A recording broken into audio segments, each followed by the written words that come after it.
Night materialized over Interstate 8. Frank Gibber peered out at the Arizona desert as he drove, his mind thinking of getting home from his business trip.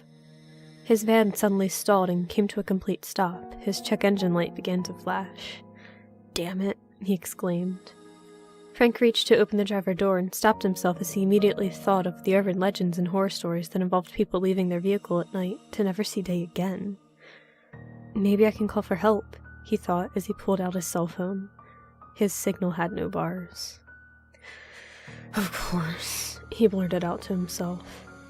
Frank used various things from his travel case and around the van to cover up all of the windows. He crawled in the back and tucked himself in, underneath a blanket. He decided that he'd wait until it was light to go find help. Frank Gibber was nearly asleep when his van began to rock back and forth. The spare blanket he had used to cover the windshield fell off, and he saw a furry, clawed hand smack against the windshield. The windshield cracked, but held. A fearful Frank shrunk himself under the blanket. Something scraping against the van could be heard.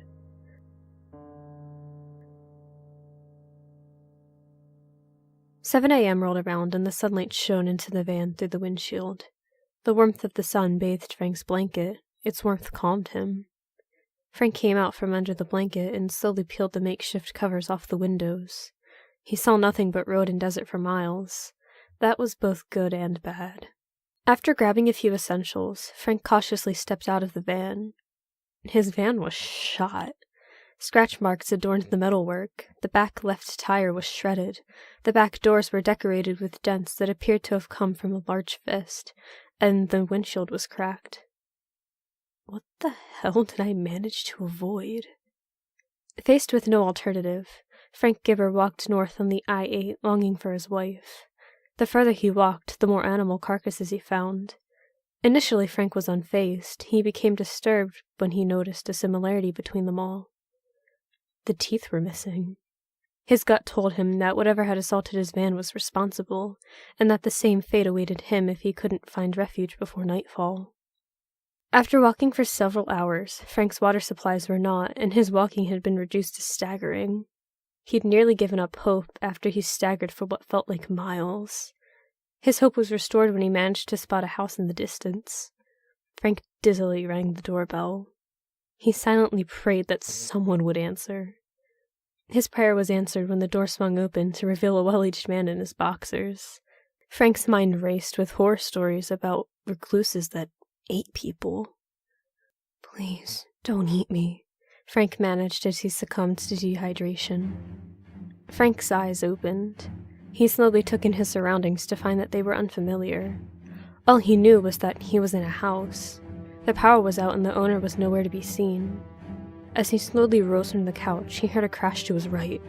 He turned and immediately spotted a furry fist that had crashed through the window. The fist unballed and extended a clawed middle finger as the hand slowly retracted from it.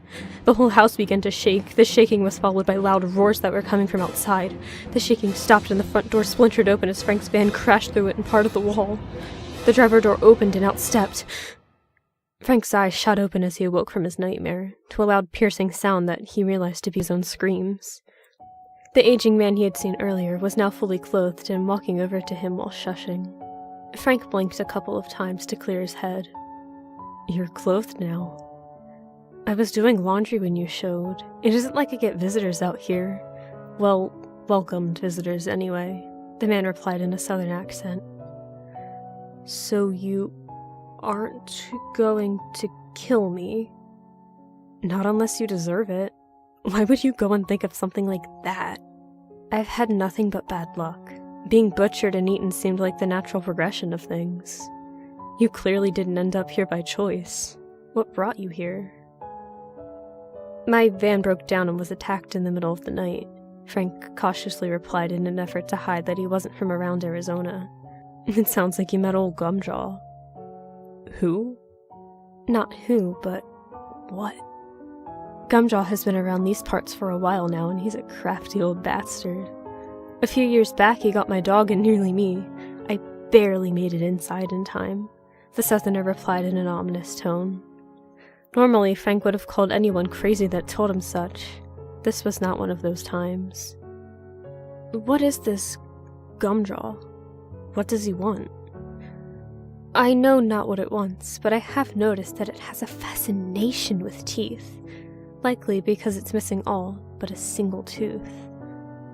How do you know this? The man rubbed his eyes in resignation and agitation. I watched it rip out my dog's teeth after I made it inside. It tried to fit them in its mouth. You still haven't told me what Gumjaw is. And for good reason. Look, I'm going to be heading to town tomorrow. I'll take you then. It'll be best for you to have forgotten everything you've experienced by then. The name's Elliot Tubber, by the way. Frank Gibber was not pleased with being told to wait until the next day, and he let that be known. Now listen here, Elliot. I've had my van destroyed, came close to death, and am dealing with this unknown, and you want me to sit here until tomorrow? Quiet down, you damn fool. It's dark out, and I'm not willing to risk getting picked apart on the way out to the truck just because you can't wait a few hours. If you raise your voice again, I'm going to throw you outside on your bottom with a bell tied around your neck. There's no telling how close Gumjaw is, and I don't want to draw its attention. The two men sat quietly for some time, both thinking of how to cut through the tension. Frank finally came around and broke the silence. Do you have a working telephone? No, Frank, I do not. Frank left his spot on the couch and slowly began to back away from Elliot Tubber. How the hell do you know my name? I never gave it to you. Calm down, you drama queen. I went through all of your belongings, including your wallet, to try to figure out who you were and why you were out here. Frank Gibber sat back down on the couch, relieved. Why do you live out here if you have to deal with that thing? Believe it or not, Gumjaw is actually a more recent problem. Luckily, I've never had to deal with Gumjaw getting in my home. You didn't really answer my question. Frank, you need to learn to let things go. Especially your memory of this incident. There are things you simply do not have to know. A familiar scratching sound could be heard coming from the front door. Gumjaw was trying to claw its way in. Damn, he must have heard us talking, or perhaps he thinks we're related. Come with me, responded Elliot Tubber in a strangely calm voice. Oh God, what are we gonna do? I don't want to die. Don't be such a pansy. Do what I say and you'll get out of this in one piece.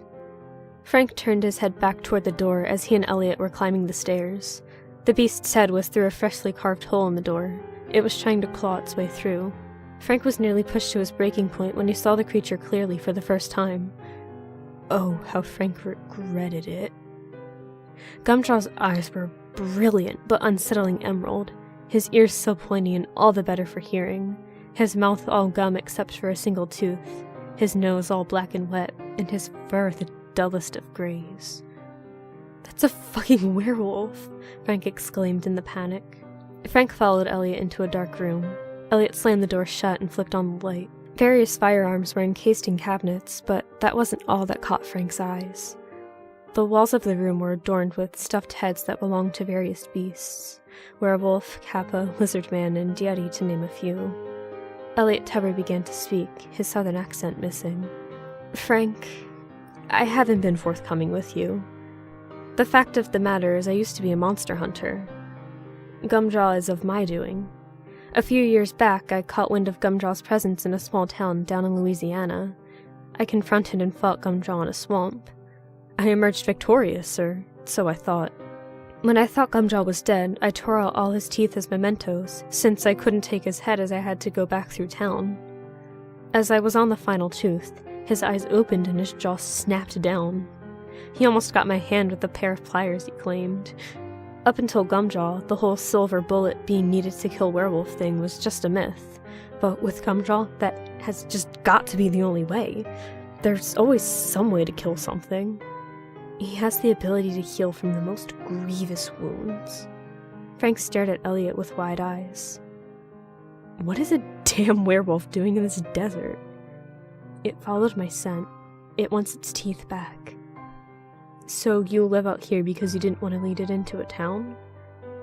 Elliot let out a deep sigh as he shoved a few more objects against the metal door. No, I didn't expect him to track me. I live out here because I messed up really bad. I killed an innocent man that I thought was a Kreflim. His body was found and I was linked to it.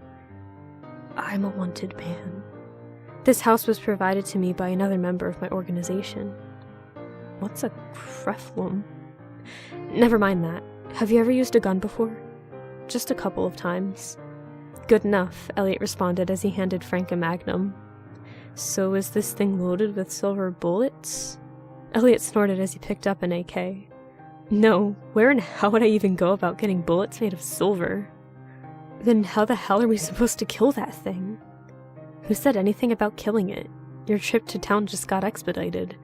Frank Giver stared blankly at the magnum in his hand, contemplating suicide. What's the point of guns if we can't kill it? Weren't you listening? We can still hurt it. The makeshift barricade began to falter as the door began to buckle. Elliot Tubber smashed open the window to his right with the butt of his gun. Get onto the roof, Elliot ordered. The two men climbed onto the roof by the way of the smashed window, just as Gumjaw broke into their previous location. I'm going to lower you down. I want you to unlock the shed and bring the truck around. Got it? Elliot stated. Frank nodded, tucked the magnum into his waistband, and lowered himself to where he was hanging from the roof. Elliot knelt down, grabbed Frank's hand, and slowly lowered him closer to the ground. Elliot let go after placing a keyring in his hand, and Frank fell the rest of the way, landing on his feet. Frank sprinted to the shed as quickly as his legs would carry him. He fumbled with the keyring, trying to figure out which key matched the padlock. He heard gunfire coming from the roof. Screw it, Frank mumbled to himself as he drew the magnum and shot off the padlock. Elliot fired rapidly as Gumjaw charged toward him. He rolled away at the last second. Gumjaw's feet scraped along the roof, causing shingles to come loose as he walked. One such shingle shifted and refused to budge beyond that. Gumjaw's right foot became caught underneath the shingle.